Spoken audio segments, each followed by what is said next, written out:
பரிசுத்த இயேசு கிறிஸ்துவின் நாமத்தில் அக்கினி கிருபை ஊழியங்கள் சார்பாக உங்கள் அனைவரையும் வாழ்த்தி வரவேற்பதில் மிக்க மகிழ்ச்சி அடைகின்றோம். இன்று நாம் கிருபையை பற்றி தியானிக்க இருக்கின்றோம். தேவ கிருபையை பற்றி பார்க்க இருக்கின்றோம். வசனம் வாசிக்க கேட்போம். ஆதியாகமம் 6ஆம் அதிகாரம் 8வது வசனம். நோவாவுக்கோ கர்த்தருடைய கண்களில் கிருபை கிடைத்தது. ஜெபம். பரலோக பிதாவே, எங்களுக்கும் கிருபை வேணும்பா. எங்களுக்கு கிருபை கற்றுத்தாரும்பா. நான் கிருபை எப்படி சுதந்திரத்துக் கொள்ளுன்னு சொல்லித்தாரும்பா. முது வார்த்தைகளால் இயேசுவே கிருபை பாராட்டும் பிதாவே. ஆமேன்.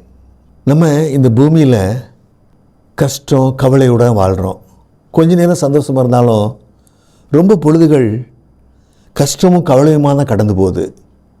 சில பேருக்கு குடும்பத்தில் பிரச்சனை, கஷ்டம், கவலை. பிள்ளைகள் மூலமாக படிக்க மாட்டேங்கான், வேலைக்கு போக மாட்டேங்கான். நல்லா படித்தா தானே வேலை கிடைக்கும், வேலைக்கு போக மாட்டேங்கான். வேலைக்கு போனால் கல்யாணம் ஆகும், கல்யாணம் ஆகலை. கெட்ட பழக்கம் இருக்குது. பிள்ளைங்க வாழ்க்கை சரியாக அமைய மாட்டேங்குது. கல்யாணம் ஆன பிறகும் குழந்தை இல்லை. கணவன் மூலமாக பிரச்சனைகள், குடிப்பழக்கம், வேலை இல்லாத சூழ்நிலை. வேலை இருந்து அவளும் குடிக்கு போயிடுது. தொழில் நஷ்டம், தொழில் பண்ண வாய்ப்பு வசதிகளுக்கு குறையாக இருக்குது. வீட்டில் ஒரே சண்டை, கணவன் மனைவிக்குள். குடும்பம் உடையுது, குடும்பம் பிரியுது. சொந்தக்காரர்கள் மத்தியில் ஒரே நான் பெரியவனா நீ பெரியவனாங்கிற ஒரே போட்டி. நோய், விபத்து, மரணம், கடன், தொழிலில் நஷ்டம், சொத்துக்கள் இழப்பு. வாழ்க்கை திடீர்னு நரகமாகி போயிட்டு எல்லாம் மதிப்பிழந்து போன மாதிரி தோணுது. இப்படி சொல்லிக்கொண்டே போகலாம். இவைகளுக்கு காரணம் சாத்தான், அவன் குணம், அவன் ஆட்சி நம்மேல் நடப்பதால். இவைகளை எல்லாம் நாம் மேற்கொள்ள, சமாளிக்க, இவற்றிலும் தப்பி வர, இவைகளை ஜெயிக்க இயேசு வேண்டும். அவர் தயவு வேண்டும். அவர் அன்பு, இரக்கம், அவர் கருணை பார்வை நம்ம மேலே விழணும். அவர் செட்டையில்குள்ள நம்ம பாதுகாக்கப்படணும். அவர் கரத்தை இறுக பற்றி கொள்ள வேண்டும். இப்படிலாம் செய்கிறதுக்கு எது வேணும்? அவர் கிருபை. கிருபை தகுதி அல்ல, தேவனுடைய இரக்கம், ரட்சிப்பு. ஆதியாகமம் 6:8 நோவாவுக்கோ கர்த்தருடைய கண்களில் கிருபை கிடைத்தது. நோவாவுக்கோ என்றால் ரொம்ப பேருக்கு கிருபை கிடைக்கலன்னு சொல்லுது அந்த சென்டென்ஸ். நோவாவுக்கு என்ன கிருபை கிடைத்தது? வாசிக்க கேட்போமா? ஆதியாகமம் 6ஆம் அதிகாரம் 11, 12, 13 வசனங்கள். பூமியானது தேவனுக்கு முன்பாக சீர்கெட்டதாயிருந்தது. பூமி கொடுமையினால் நிறைந்திருந்தது. தேவன் பூமியை பார்த்தார், இதோ அது சீர்கெட்டதாயிருந்தது. மாம்சமான யாவரும் பூமியின் மேல் தங்கள் வழியை கெடுத்து கொண்டிருந்தார்கள். அப்பொழுது தேவன் நோவாவை நோக்கி, மாம்சமான யாவரின் முடிவும் எனக்கு முன்பாக வந்தது. அவர்களாலே பூமி கொடுமையினால் நிறைந்தது. நான் அவர்களை பூமியோடும் கூட அழித்து போடுவேன். பாருங்க, பூமி தேவனுக்கு முன்பாக சீர்கட்டிருந்தது. தேவனுடைய விருப்பத்துக்கு மாறாக எல்லா காரியமும் நடக்குது. ஒருத்தர் 2 பேர் இல்லை. பூமியே கொடுமையால் நிறைந்திருக்குன்னு வேதம் சொல்லுது. நீதி நியாயம் கிடையாது. எல்லா வகையிலும் துன்மார்க்கம். எல்லா மனிதர்களும் தவறான பாதையில் நடக்கிறாங்க. இதற்கு முடிவு தேவன் சொல்லிட்டாரு. பூமியோடும் கூட அனைவரையும் அழிக்க தீர்மானித்தார், நோவா குடும்பத்தை தவிர பூமி அனைத்தையும் தேவன் அழிக்க தீர்மானித்தார். நோவாவுக்கு கிடைத்த கிருபை, அவர் குடும்பம் மட்டும் உயிர் தப்புது. தேவன் அவர் குடும்பத்தை மட்டும் காப்பாற்றாரு. மொத்த உலகமே அழிக்கப்படும் போது நோவாவுக்கு கர்த்தருடைய கண்களில் மிக பெரிய கிருபை கிடைச்சிருக்கு. இந்த கிருபையை பெற்றுக்கொள்ள நோவா என்ன செய்தார்னு பார்ப்போமா? இந்த கிருபைக்கு நோவா எப்படி தன்னை தகுதிப்படுத்தி கொண்டார்னு பார்ப்போமா? வாசிக்க கேட்போம். ஆதியாகமம் 6வது அதிகாரம் 9வது வசனம். நோவாவின் வம்ச வரலாறு. நோவா தன் காலத்தில் இருந்தவர்களுக்குள்ளே நீதிமானும் உத்தமனுமாயிருந்தான். நோவா தேவனோடே சஞ்சரித்து கொண்டிருந்தான். அவன் தகுதி என்ன? நீதிமான், உத்தமன், தேவனோடு சஞ்சரித்து கொண்டிருந்தான். அவன் நீதிமானாக இருந்தான். தன்னை போல பிறனை நேசித்தான். நம்ம நேசிக்கிறோமா? நம்ம தப்பு பண்ணால் எல்லாரும் பொறுத்துக்கொண்டு, மற்றவங்க தப்பு பண்ணால் நம்ம 1000 குற்றம் குறை சொல்லி அவங்கள படாத பாடுபடுத்திடுவோம். தன்னை போல பிறனை நேசித்தான். நீதியாக நடந்தால் தானே கிருபை. நம்ம மனசாட்சிக்கு உண்மையாக நம்ம இருக்கிறோமா? தேவன் செய்த நன்மைக்கு நன்றி உள்ளவராக இருக்கோமா? புது புது நன்மையை அவர்கிட்ட கற்றுக்கிட்டே இருக்கிறோமா? அல்லது பழைய நன்மையை நொடி பொழுதில் மறந்துட்டு புது நன்மையை கற்றுக்கிட்டே இருப்போம் அவற்றை. இஸ்ரேல் மக்கள் வனாந்தரத்தில் அதான் பண்ணாங்க. அவங்க எகிப்திலேருந்து கூட்டிகிட்டு வரும்போது செய்த அற்புதத்தெல்லாம் மறந்துட்டாங்க. அவங்க தேவன் அவங்களுக்காக எடுத்த பிரயாசத்தெல்லாம் மறந்து அவங்க கண்டுக்கல்ல, எல்லாத்தையும் மறந்துட்டாங்க. அவங்க செங்கடல் பிளந்ததையே மறந்துட்டாங்க. அவங்க பார்வோன் சேனையை அழிச்சதை மறந்துட்டாங்க. அவங்க வெறும் இறைச்சிக்காக தேவனை பரிச்சை பார்த்தாங்க. அவங்க வெறும் நத்திங் பட் இறைச்சிக்காக. அவங்க முடிவு என்ன ஆச்சுது? கானானுக்கு யாரும் போகல. அவங்க நம்ம நன்மை செய்ததுக்கு நன்றியுடைய இருக்கமா? அரசாங்கத்துக்கு உண்மையாக இருக்கிறோமா? நம்ம பார்க்குற வேலையில் உண்மை உத்தமமாக வேலையை பார்க்குறோமா? முதலாளிக்கு லாபம் சம்பாத்தி பண்ணி கொடுக்குறோமா? அரசாங்கம் சொன்னபடி கேட்குறோமா? நம்ம வசிக்கும் மக்கள் மத்தியில் நம்மளுக்கு என்ன பெயர் இருக்குது? நம்ம உண்மை விளங்குதா? யாராவது நம்ம தெருவில் வந்து நம்மளை பற்றி கேட்டால் தெரு மக்கள் நம்மளை பற்றி என்ன சொல்லுவாங்க? வியாபாரத்தில் நியாயமான லாபம் நம்ம பார்க்குறோமா? இல்லை ஆளுக்கு ஆள் லாபத்தை மாற்றுறோமா? ஏழைகளுக்கு இறங்குறோமா? சொந்தக்காரங்க ஏழையாக இருந்தால் அவங்கள நம்ம எப்படி ட்ரீட் பண்ணுறோம்? அவங்களுக்கு முன்னாடி நம்ம பெருமையை, பகட்டை, பணத்தை காட்டுறோமா? நம்ம நோவா தேவனுடன் சஞ்சரித்தான். நம்ம செய்கிற எல்லா காரியத்தையும் தேவனோட கேட்டு செய்கிறோமா? நம்மை நாமே நியாயந்திருக்கிறோமா? தேவனை மேலும் மேலும் அறிய ஆசைப்படுறோமா? பைபிளை வாசிக்கிறோமா? இப்படி எல்லாம் செய்தால் தேவ கிருபையை பெற்றுக்கொள்ளலாம். தேவன் நம்மிடம் தனியாக அன்பு செலுத்துவார். உலகம் கண்ணீர், கவலை, கஷ்டத்தில் இருக்கும்.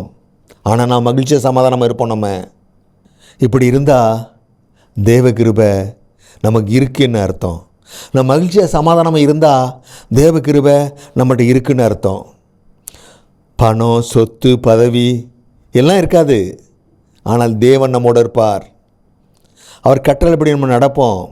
அதனால் அவர் கிருபையை, சமாதானத்தையும் நம்மளுக்கு தந்து நம்மளை ஆசீர்வதிப்பார். அடுத்து கிருபை கடைசி நேரத்திலையும் மீட்பு கிடைக்கும், மீட்பை கொடுக்கும், மீட்பை பெற வைக்கும். இயேசுவை சிலுவையில் அறைஞ்சிருக்காங்க கொல்கதாவில். அவர் 2 பக்கமும் 2 குற்றவாளிகள் அறையப்பட்டிருக்கிறாங்க. சிலுவையில் அரைஞ்சாச்சு, ரத்தம் சொட்டிகிட்டு இருக்கு.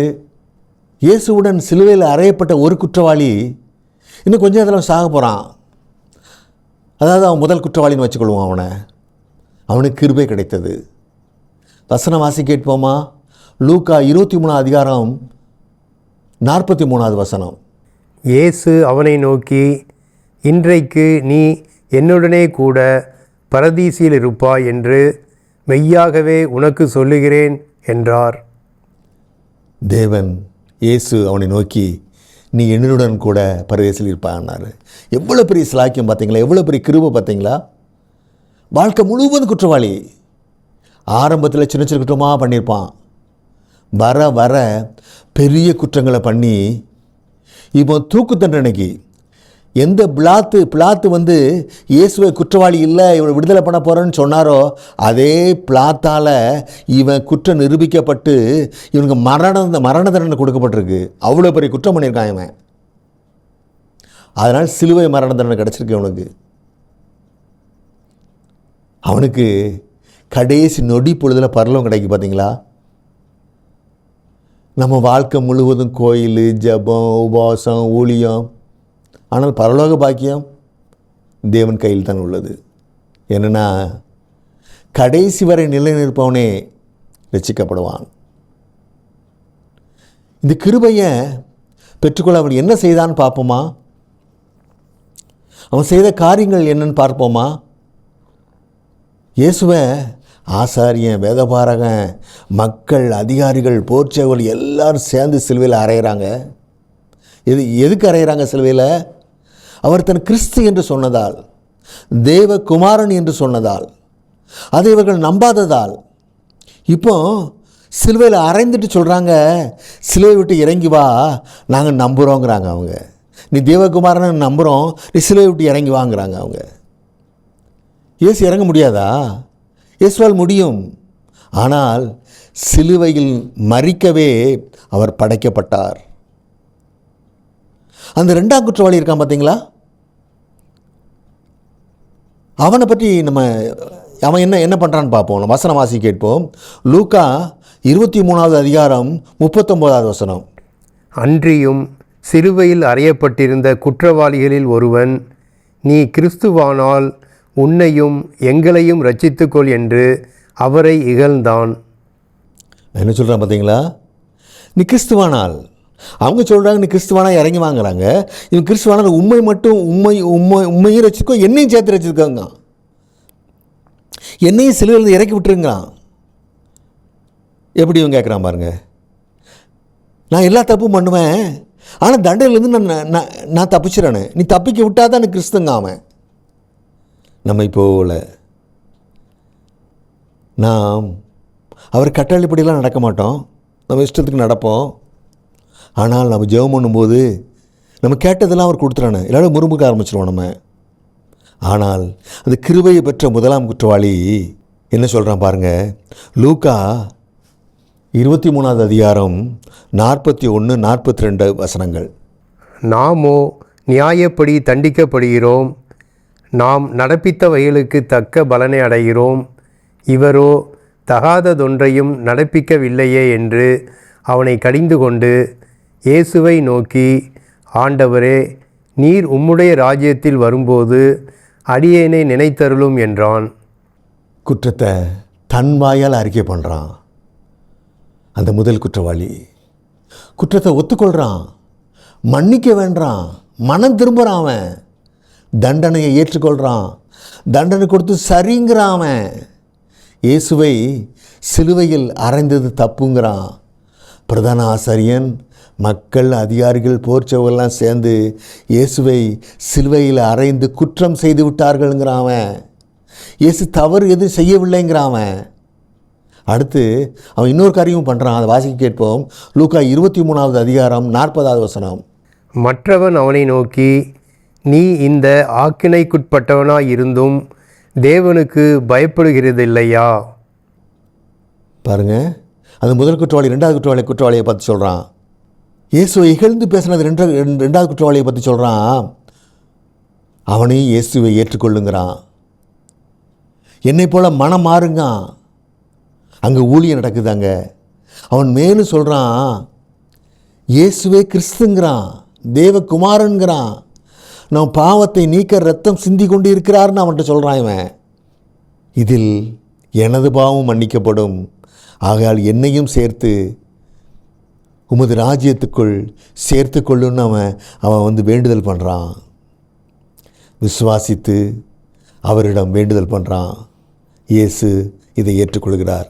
இந்த நிகழ்ச்சி எங்கே நடக்குன்னா, ஒரு பக்கம் 2வது குற்றவாளி ஒரு சமயம் வாய்ப்பு இருந்தால் இயேசுவை வச்சு நம்ம தப்பித்து கொள்ளலாம்னு பார்க்குறான். நீ கிறிஸ்துவானால் என்னையும் சேர்த்து ரட்சியும் சொல்லி அவன் ஒரு பக்கம் சொல்லிகிட்டு இருக்கான். இன்னொரு பக்கம் பெருங்கூட்டம் அவர் சிலுவையில் அறைந்து நீ கிறிஸ்துவானால் இறங்கி வான்னு சோதிச்சிட்டு இருக்கு. இந்த ரெண்டு நிகழ்ச்சிக்கும் மத்தியில் இந்த முதல் குற்றவாளி, ரட்சிக்கப்பட்ட குற்றவாளி, இந்த கிருபையை பெற்ற குற்றவாளி சொல்கிறான், வாழ்க்கை முழுவதும் குற்றத்தையே செய்து கொண்டிருந்த இந்த முதல் குற்றவாளியை இயேசுவின் வார்த்தையும் எல்லோரும் இயேசுவை படுத்தும் பாடும் மாற்றிவிட்டது. அவனுக்கு இயேசுவின் கண்களில் கிருபை கிடைத்தது. இதனால் இயேசுவை கிறிஸ்து என்று அவன் ஏற்றுக்கொண்டதால், தப்பை உணர்ந்ததால், தண்டனையை ஏற்றுக்கொண்டதால், இயேசுவை கிறிஸ்து என்று அறிந்த அடுத்த நொடி சவுல் பவுலாக மாறியது போல இவன் மாறிவிட்டான். ஆனால் யூதாஸ்காரியோத் 3.5 வருடம் இயேசு கூடயே இருந்தவன் கடைசி நேரத்தில் பணத்தாசையால் கிருபையை இழந்து விட்டான். நாம் எப்படி இயேசுவை கிறிஸ்து என்று அறிந்து அவரிடம் எதை கேட்கின்றோம்? அந்த 2ஆம் குற்றவாளி போல சிலுவையிலிருந்து என்னை இறக்கிவிடும் என்று கேட்டது போல இந்த உலக தேவைகளை கேட்டுக்கொண்டிருக்கிறோமா? நாம் இந்த உலகத்தை இன்னும் அனுபவிக்க நாம் துடித்து கொண்டு இருக்கிறோமா? ஆனால் முதல் குற்றவாளி இன்னும் சிறிது நேரத்தில் இந்த உலகை விட்டு மரிக்கப் போகின்றான். அவன் இந்த அழியும் உலகை இயேசுவிடம் கேட்கவில்லை. எனக்கு உயிர் பிச்சை தாரும்னு கேட்கல. அவர் ராஜ்யத்தை தேடினான். இயேசுவுடன் சேர்ந்து வாழப்போகும் நித்தியத்தை கேட்டான். அவரும் தன்னுடன் அழைத்து சென்றார். இயேசுவிடம் கிருபை கிடைக்க வேண்டும் என்றால் அழியும் உலக மதிப்பையும் அற்ப சந்தோஷத்தையும் தேடாமல் நமது மனம் நித்தியத்தை, அவர் ராஜ்யத்தை தேடும் பக்குவம் உடையதாக இருக்க வேண்டும். அப்பொழுது தேவ கிருபை கிடைக்கும். கிருபை எல்லா ஆசீர்வாதத்தையும் உலகத் தேவையும் சேர்த்து தரும். அடுத்து இறுதியாக கிருபை மனம் திரும்புவோருக்கு இரக்கம். மனம் திரும்ப இரக்கமாக இருக்கும் கிருபை. நினிவேக்கு அது கிடைச்சிது, சோதோமுக்கு அது கிடைக்கல. நினிவே பற்றி நம்ம வாசிக்க கேட்போம். யோனா 1ஆம் அதிகாரம் 1-2 வசனங்கள். அமித்தாயின் குமாரனாகிய யோனாவுக்கு கர்த்தருடைய வார்த்தை உண்டாகி, அவர், நீ எழுந்து மகா நகரமாகிய நினிவேவுக்கு போய் அதற்கு விரோதமாக பிரசங்கி, அவர்களுடைய அக்கிரமம் என் சமூகத்தில் வந்து எட்டினது என்றார். நினிவே மக்களுடைய அக்கிரமம் அவர் சமூகத்தில் வந்து எட்டியது. நோவாவை அனுப்புகிறாரு. நீ பிரசங்கி, எதிராக பிரசங்கி நோவாவை அனுப்புகிறாரு. இதே போல தான் சோதோமுடைய பாவமும் அவரை போய் எட்டியது. அதையும் வாசிக்க கேட்போம். ஆதியாகமம் 18ஆம் அதிகாரம் 20-21 வசனங்கள். பின்பு கர்த்தர் சோதோம் குமராவின் கூக்குரல் பெரிதாயிருப்பதினாலும் அவைகளின் பாவம் மிகவும் கொடிதாயிருப்பதினாலும் நான் இறங்கி போய் என்னிடத்தில் வந்து எட்டின அதன் கூக்குரலின்படியே அவர்கள் செய்திருக்கிறார்களோ இல்லையோ என்று பார்த்து அறிவேன் என்றார். பார்த்தீங்களா? சோதோம் பாவமும் அவரை எட்டிச்சுது, நினிவேயின் பாவமும் அவரை எட்டிச்சுது. சோதோமுக்கு 2 தூதர்கள் அனுப்புகிறாரு. இவர்களையும் இச்சைக்கு உட்படுத்த துடிச்சாங்க. சோதோம் அழிக்கப்பட்டது, கந்தகத்தாலும் நெருப்பாலும் அழிக்கப்பட்டது. நினிவேக்கு யோனாவை அனுப்புகிறார். அவர் யோனா நினிவேல போய் எப்படி பிரசங்கம் பண்ணான்னு வாசிக்க கேட்போம். யோனா 3ஆம் அதிகாரம் 4வது வசனம். யோனா நகரத்தில் பிரவேசித்து ஒரு நாள் பிரயாணம் பண்ணி இன்னும் 40 நாள் உண்டு, அப்பொழுது நினிவே கவிழ்க்கப்பட்டு போம் என்று கூறினான். பாருங்க, யோனா நினிவேக்கு ஊருக்கு மத்தியில் போகிறான். நினிவே 3 நாள் பயண தூரம் நினிவே இருக்குது. பெரிய நகரம்.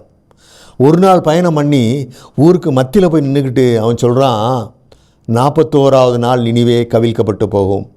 இதுதான் அவனுடைய பிரசங்கத்தில் தண்டனை மட்டுமே சொல்லப்படுகிறது. தண்டனைக்கு தப்பிக்க வழி சொல்லப்படவில்லை. நினிவே மக்கள் முதல் இதை விசுவாசித்தார்கள்.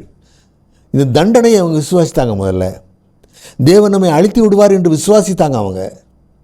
அவர்களின் அக்கிரமம் பாவத்திற்கு மனம் வருந்தினார்கள். தம் பொல்லாத வழியையும் தம் கையின் கொடுமையையும் விட்டு மனம் வருந்தினார்கள், திருந்தினார்கள், அக்கிரமத்தை நிறுத்தினார்கள். செய்த அக்கிரமத்துக்கு மன்னிப்பு வேண்டி உபவாசம் பண்ணினார்கள். பெரியோர் மட்டுமல்ல, சிறியோரும் பண்ணினார்கள். அந்த ராஜா என்ன பண்ணார் வாசி கேட்போம். யோனா 3ஆம் அதிகாரம் 6வது வசனம். இந்த செய்தி நினிவேயின் ராஜாவுக்கு எட்டினபோது அவன் தன் சிங்காசனத்தை விட்டு எழுந்து தான் உடுத்தியிருந்த உடுப்பை கலற்றி போட்டு இரட்டை உடுத்தி கொண்டு சாம்பலிலே உட்கார்ந்தான். பாருங்க, ராஜா சாம்பலில் உட்கார்றான். அந்த ட்ரெஸ்ஸெல்லாம் எடுத்து போட்டுட்டு ரெட்டு உடுத்திக்கிட்டு எல்லாரும் அவன் உத்தரவு போடுறான். எல்லாரும் ரெட்டு உடுத்துங்கன்னு சொல்கிறான், உத்தரவு போடுறான். தண்ணீர் கூட குடிக்கக்கூடாதுங்கிறான், உபவாசம் இருங்காங்க. யாரெல்லாம்? மனிதர்கள் மட்டும் இல்லை, மிருகம், மாடு, ஆடு எல்லாம் மிருகங்களும் ரெட்டு உடுத்தப்பட்டது. யாவருக்கும் தண்ணி குடிக்கலை. எப்படி ஒரு உபவாசம் பார்த்தீங்களா? இப்படி உபவாசம் நம்ம கேள்விப்பட்டிருக்கவே மாட்டோம். தேவனை நோக்கி கூப்பிட்டாங்க. எப்படி கூப்பிட்டாங்கன்னா, உரத்த சத்தமாக கூப்பிட்டாங்க. உரத்த சத்தமாக கூப்பிட்டாவது தேவன் நம்மளுக்கு மனதிலே இறங்கி வாருன்னு நம்பி உரத்த சத்தமாக கூப்பிட்றாங்க அவங்க. தேவன் அவர்கள் செயல்களெல்லாம் பார்த்து கொண்டே இருந்தார். அவர்கள் உபவாசம் இருப்பதை பார்த்தாரு. அவர் ரெட்டுடுத்தி இருக்கிறத பார்த்தாரு. சாம்பலில் உட்கார்ந்துருக்கிறத பார்த்தாரு. ஆடு மாடு கூட ரெட்டு உடுத்தி தண்ணீர் குடிக்காமல் உபவாசம் இருப்பதை அவர் பார்த்தாரு. ஆனால் அவர் மனம் மாறவில்லை. இன்னும் அழிக்கிற மூடை விட்டு அவர் வரல. சோதமை போல் அதை அழிக்கிறதுல மூடில் தான் இன்னும் இருக்கிறார் அவர். இப்பொழுது வசனவாசி கேட்போம். யோனா 3ஆம் அதிகாரம் 10வது வசனம். அவர்கள் தங்கள் பொல்லாத வழியை விட்டு திரும்பினார்கள் என்று தேவன் அவர்களுடைய கிரியைகளை பார்த்து தாம் அவர்களுக்கு செய்வேன் என்று சொல்லியிருந்த தீங்கை குறித்து மனஸ்தாபப்பட்டு அதை செய்யாதிருந்தார். எப்போ செய்யாதிருக்காரு? அவர் கிரியையை பார்க்குறாரு. அவர்கள் வழிகளை விட்டு திரும்பினார்கள் என்று உறுதி செய்தார்.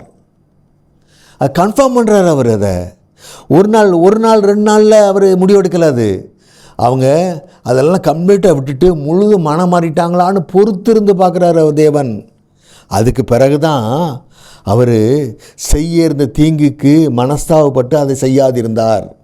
தேவன் 1,20,000 பேரை அழிக்க முடிவு செய்தார். அவங்க நினிவேயில் இருக்கிறாங்க. அவங்க 40 நாள் அவகாசம் மட்டுமே சொல்லியிருந்தார். வேறு எதுவும் சொல்லப்படலை. அவர்கள் புறஜாதி மக்கள், புறஜாதி ராஜா. தேவனை விசுவாசித்து அவர் வார்த்தை கீழ்ப்படிந்தார்கள். தனது நடத்தையை மாற்றினார்கள், வாழ்க்கையை மாற்றினார்கள், செயல்களை மாற்றினார்கள், கிரியையை மாற்றிக்கொண்டார்கள். நாம் எப்படி நமது விண்ணப்பத்திற்கு, வேண்டுதலுக்கு, தேவைக்கு, நோய்க்கும், பேய்க்கு, கடனுக்கு, கல்யாணத்திற்கு, வேலைக்கு, குழந்தைக்கு ஜெபம் பண்ணுறோம், உபவாசம் இருக்கோம், காணிக்கை கொடுக்குறோம், அந்த கூட்டத்துக்கு இந்த கூட்டத்துக்கு ஓடுறோம், இவற்றை போய் ஜெபம் பண்ணுறோம். நினிவே மக்கள் இதையும் தாண்டி ஒன்றை செய்தார்கள். தங்கள் வாழ்க்கையை மாற்றினார்கள். அந்த வசனத்தை மீண்டும் வாசி கேட்போம். யோனா 3ஆம் அதிகாரம் 10வது வசனம். அவர்கள் தங்கள் பொல்லாத வழியை விட்டு திரும்பினார்கள் என்று தேவன் அவர்களுடைய கிரியைகளை பார்த்து தாம் அவர்களுக்கு செய்வேன் என்று சொல்லியிருந்த தீங்கை குறித்து மனஸ்தாபப்பட்டு அதை செய்யாதிருந்தார். அவர் காணிக்கையை பார்க்கல, ஜெபத்தை பார்க்கல, உபவாசத்தை பார்க்கல, ரெட்டு உடுத்ததை பார்க்கல, சாம்பல் இருந்ததை பார்க்கல, கிரியையை பார்த்தார். நம்ம தேவன் கிரியையை பார்க்குற தேவன், நடத்தையை பார்க்குற தேவன், வாழ்க்கையை பார்க்குற தேவன். நம்ம தேவன்கிட்ட காணிக்கை கொடுத்து ஜெபம் பண்ணிலாம் அவர்கிட்ட ஒன்றும் காரியம் சாதிக்க முடியாது. வாழ்க்கையை மாற்றினா தான் அவர்கிட்ட காரியம் சாதிக்க முடியும். அதுதான் அவர் தேவைப்படுது, அதை தான் பார்க்குறாரு. அவருக்கு வேண்டியது அதுதான், மற்ற எதுவும் தேவையில்லை அவருக்கு. வாழ்க்கையை மாற்றி அவரை தேவகுமாரன் என்று நாம் விசுவாசித்து அவர் கட்டளைப்படி நம்ம நடந்தால் அவர் நம்மளுக்கு எல்லா காரியங்களையும் பண்ணுவார். அவருக்கு வேண்டியது அதுதான். இதை பார்த்த தேவன் தீங்கை அவர்களை விட்டு விலக்கிறார். நமது வாழ்க்கை மாறினா ஜெபம், உபவாசம் எல்லாமே இந்த வாழ்க்கையை மாற்றுறதுக்கு உதவி பண்ணுறதுக்காக தான் ஏற்படுத்தப்பட்டது. நம்ம ஜெபம் உபாசனலாம் ஒரு ஆளை பெருமையாக பேசி வச்சு எடுத்து அவங்கள மனதை கரைய பண்ணிடலாங்கிற மாதிரி நம்ம ஜெபத்தை பண்ணிகிட்ருக்குறோம். இல்லை, ஜெபம் வந்து நம்ம வாழ்க்கையை மாற்றுறதுக்கு, உபவாசம் நம்ம நடத்தையை மாற்றுறதுக்கு, நம்ம அவருக்கு நம்ம கிரியினால் உண்மை உத்தமமாக நடந்தால் நம்மளுக்கு அவருடைய கிருபை கிடைக்கும். கண்களை மூடிக்கொள்ளுங்கள். பரலோக பிதாவே, முது கிருபையை நீர் பேசின தேவக்கா நன்றியப்பா. நாங்கள் இன்னும் கிறிஸ்தவத்தில் நாங்கள் இன்னும் தவறான பாதையில் போய் கிருபையை இழந்துடக்கூடாதுப்பா. நாங்கள் சரியான பாதையில் நீர் வேதம் என்ன சொல்லியிருக்கோ அதில் சரியாக போய் உங்கள் கிருபையை பெற்றுக்கொள்ள இரக்கமாறட்டும் பிதாவே. ஆமேன்.